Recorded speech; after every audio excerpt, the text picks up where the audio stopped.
like most Tahitian pearls, huge South Sea pearls.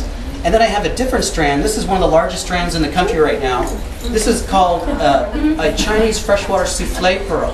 They actually nucleate these pearls with a little compressed ball of pond muck, just pond dirt. It's kind of compressed. They put it into the oyster. For some reason, the oyster perceives this to be a real irritant and starts secreting nacre like crazy. And you get these incredible, this is all pearl. There's no bead. But they're hollow. So what they do is when they drill the pearl, the muck sort of like dissolves into like a fluid and just drains out of the center. So these are actually hollow, but as you can tell, they glow. And those natural color, no treatment whatsoever, no bleaching, no dye. So the different colors just happen. Just the natural colors just happen depending on what's in the water at that time, the color of the shell on the oyster. These pearls are 8,900 to give you an idea. One of the largest strands in the country.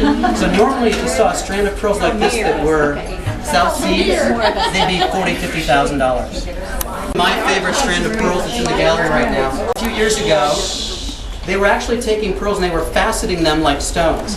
The problem was they were using poor quality pearls and they really didn't know what they were doing. And most of the pearl farms and the pearl distribution companies stopped doing it. This particular strand of Tahitian black pearl, actually these are freshwater pearls, have such a thick nacre on them, they could go back, do the faceting process. These are literally cut like gems, which is why they flash. So when you actually look into these pearls, you're looking into the heart and soul of the pearl as it grew. So you won't see any bead in these pearls. You're going to look right through into the nacre of a solid pearl. And I think I found 2 strands of these pearls the entire gem show. And they're actually not very expensive, but I don't know if I'm going to be able to find another strand like that. But just something different that most people haven't seen. And these kind of pearls, when you wear them, they flash off the facets because the light picks up. The last strand that I'll talk about, these are pretty incredible. These are actually, if you ever heard the word keshi pearl, K-E-I-S-H-I, these are the tiny little itty bitty pearls that form in an oyster naturally. When little irritants get in the oyster, now everyone thinks that a pearl forms from a grain of sand. That's not true. It's usually a little parasite, it's a little irritant, more than likely it's alive.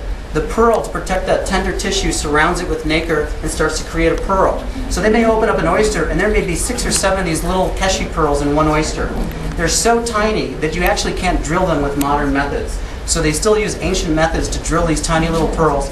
This is about 20 strands all wrapped together.